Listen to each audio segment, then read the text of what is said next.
And I stood upon the sand of the sea, and saw a beast rise up out of the sea, having 7 heads and 10 horns, and upon his horns 10 crowns, and upon his heads the name of blasphemy.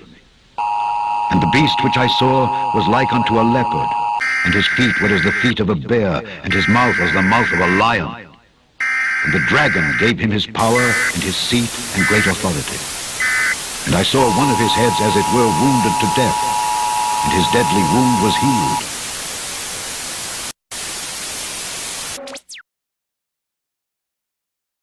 Some viewers may find the following video disturbing. Viewer discretion is advised. Deafening. The stench worse, but locals are powerless to get rid of them unless they break the law.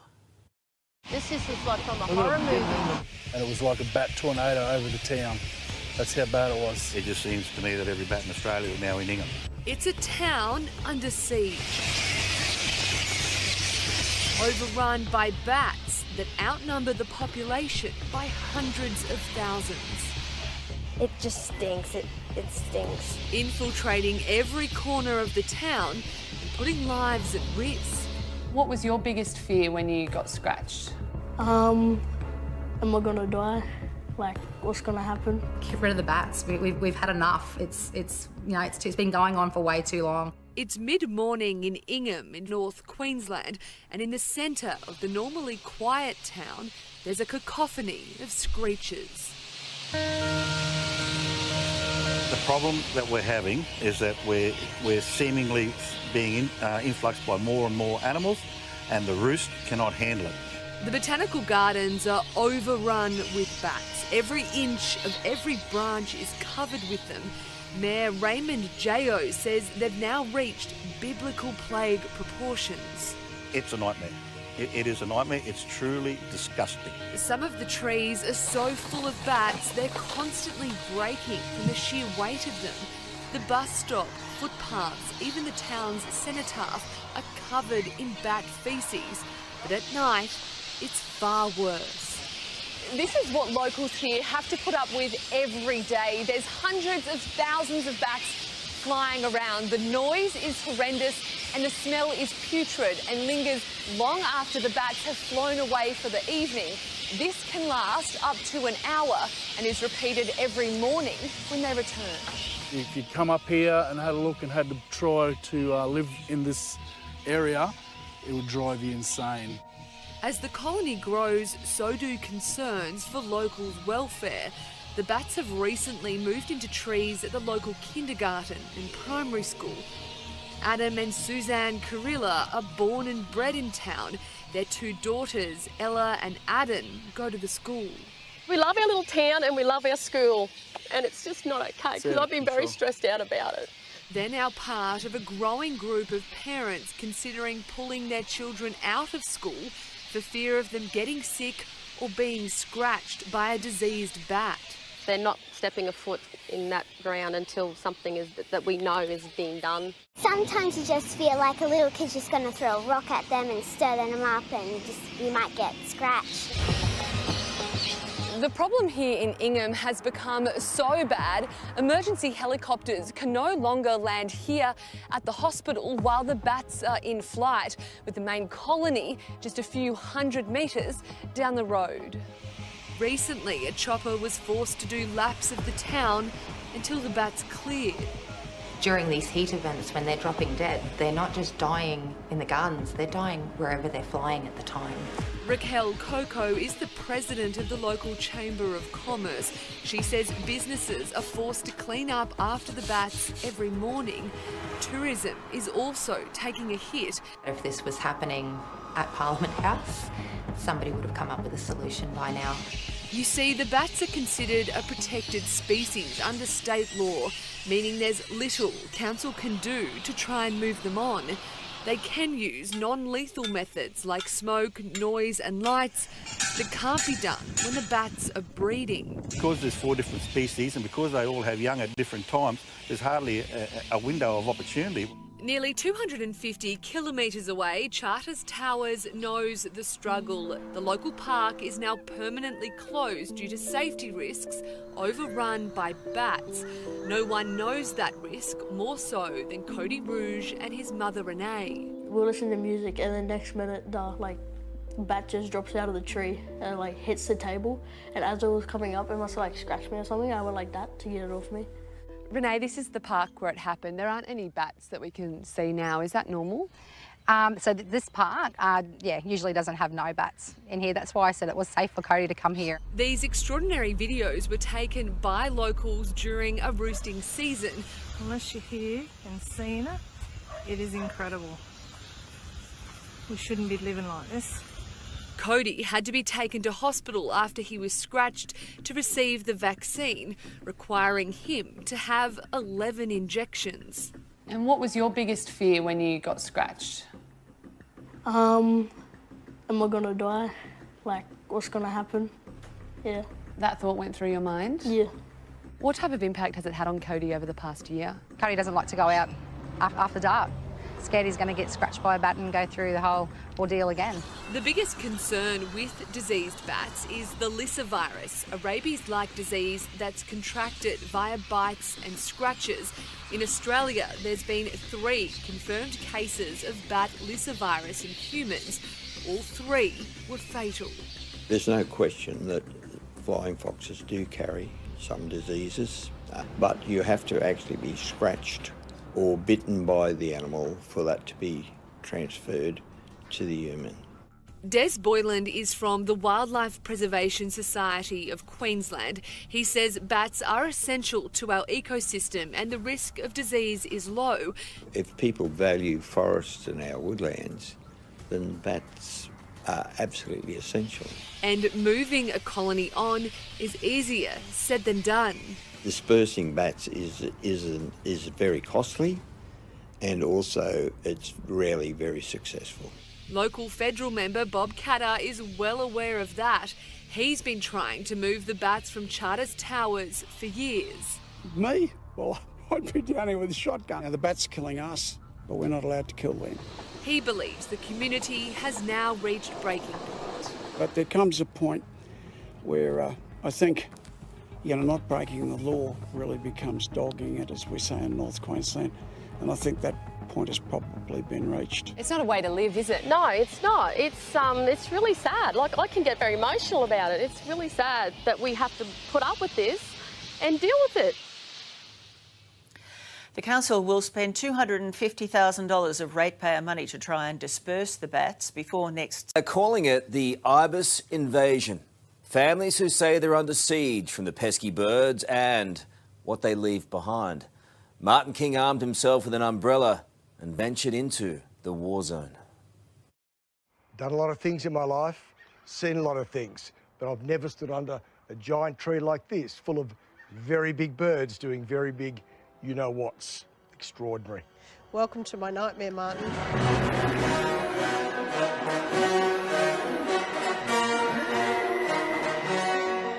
They fly in squadrons and bomb at night.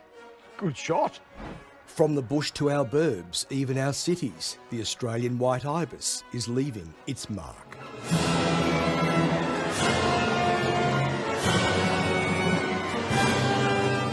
It's disgusting. It makes me feel sick. Daisy lives in Lynbrook, southeast of Melbourne. People live here because it's like the country. The ibis live here because it's like the city, with bins and tips and big old trees like the one next to Daisy's house. The problem is this beautiful big gum tree that overhangs Daisy's house and her garage. For the ibis, it's a place to roost at night after they've had tea at the local tip. For Daisy, well, she's in the line of fire.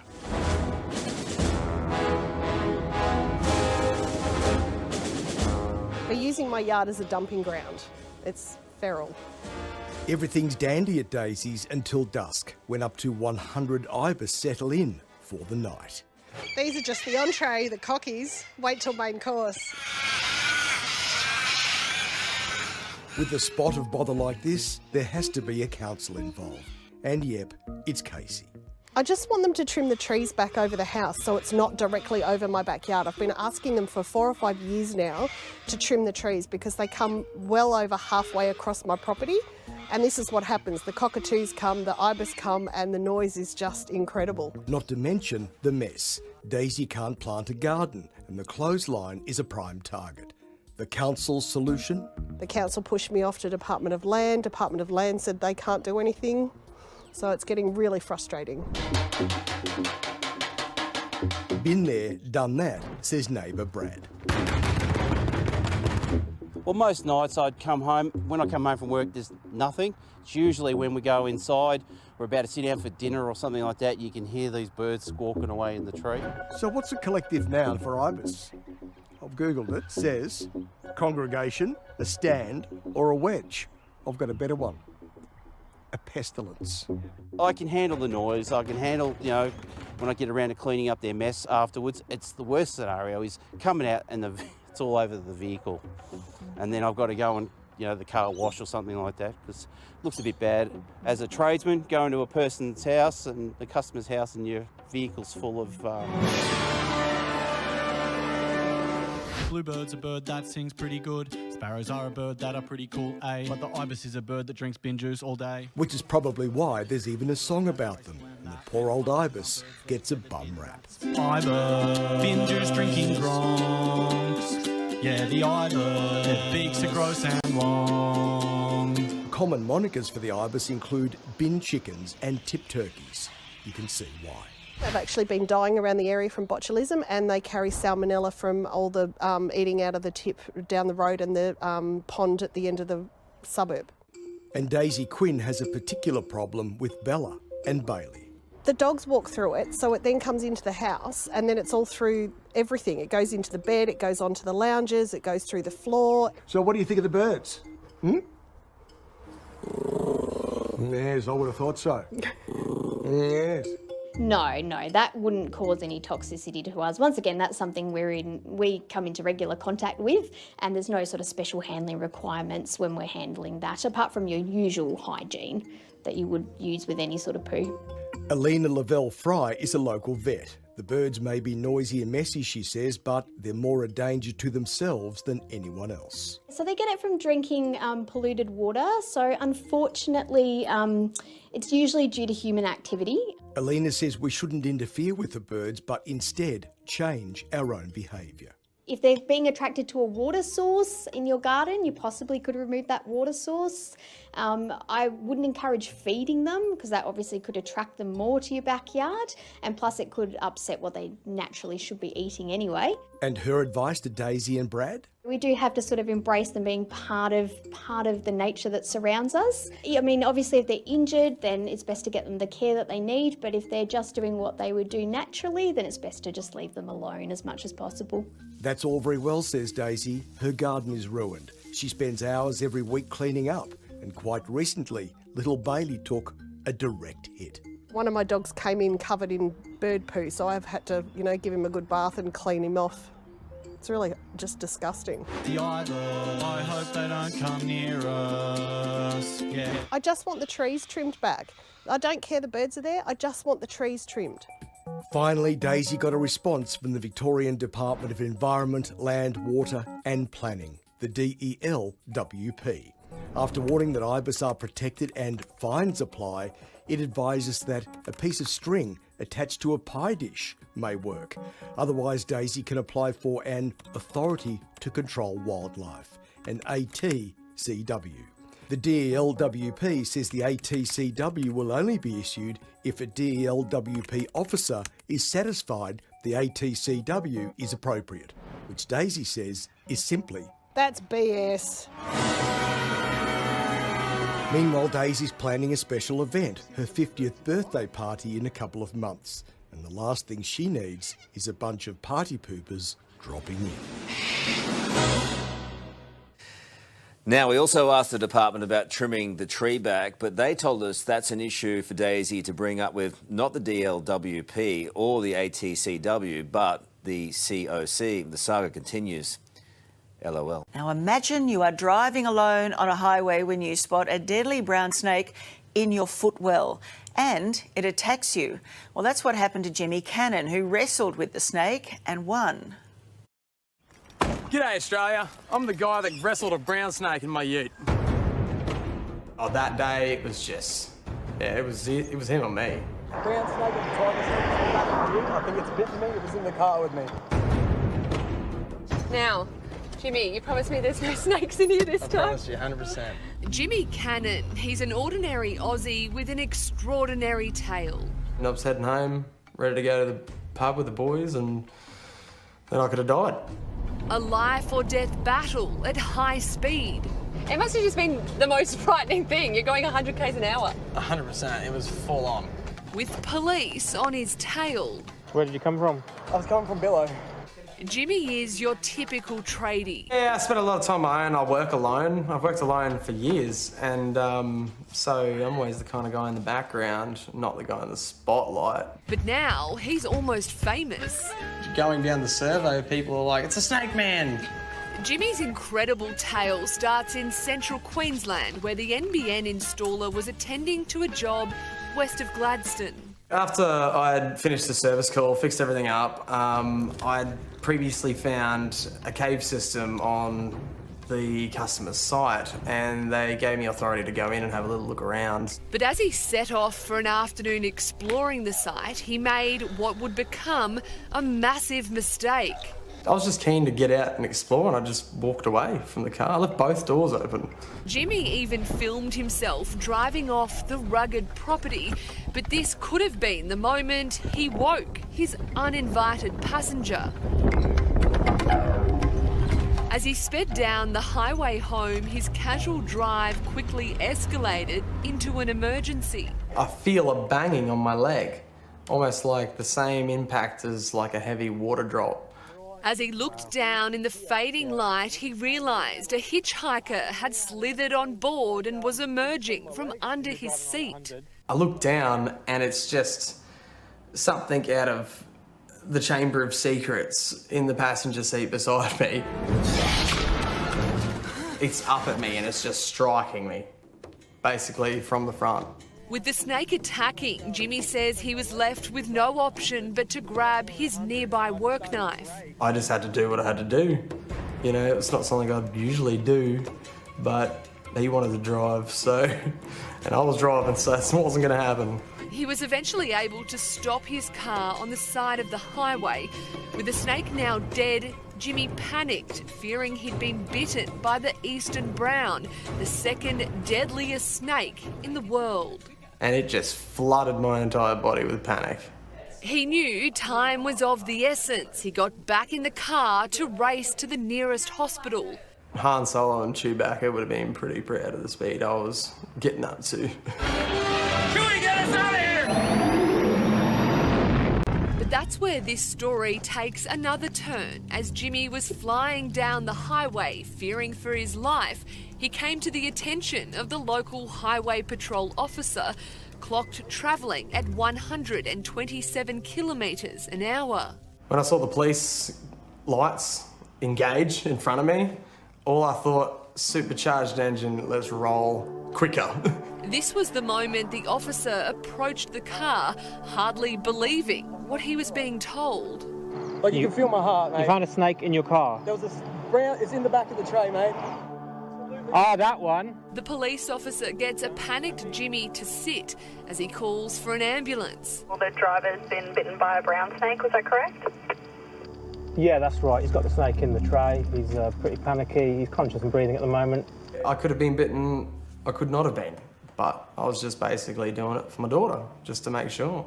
Within minutes, the paramedics arrived. Lucky for Jimmy, he was just in shock and, amazingly, had no snake bites. Yeah, it was pretty bloody terrifying. I'm not going to lie. Ah, no, I would be too. I've never been so happy to see red and blue lights. It's strange to see myself so scared like that. You do look stressed. I was panicked.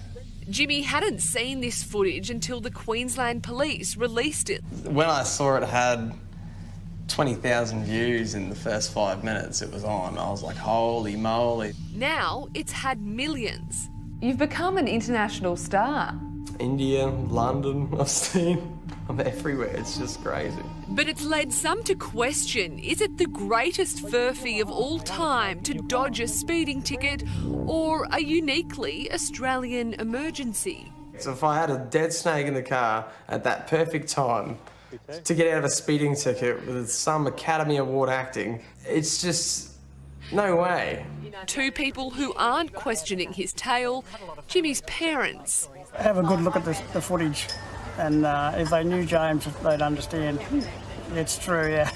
Rick and Tracy know their son and know just how terrified he looked in that police vision. And even just to think that he could have been bitten and left on the side of the road and no one would have known. What would you have done in that situation? I have no idea. I don't think I would have been as calm as probably doing what James did. So tall tale or legend? Oh, legend, yeah. But the most relieved person of all would have to be his 6-year-old daughter, Annabelle. And if he died, I died. Yeah. We're family. And we're the same people. We are, aren't we? And we're both the same strong. Yeah. Now Jimmy has one hell of a pub story. Yeah, I saw the video on Facebook. It seemed absolutely terrifying. Yeah, that was me. And is toasting to still being alive to tell the tale. This is where you were heading. Yeah, this is where I was coming. Yeah, it's just like now I can keep coming here. Some would think you'd want to forget such an ordeal, but Jimmy has grand plans to remember it for a while yet. I've got the head about to be set in epoxy resin to make a new gear stick head. Just another day in Queensland. A little bit of a trophy for the road day. Ew.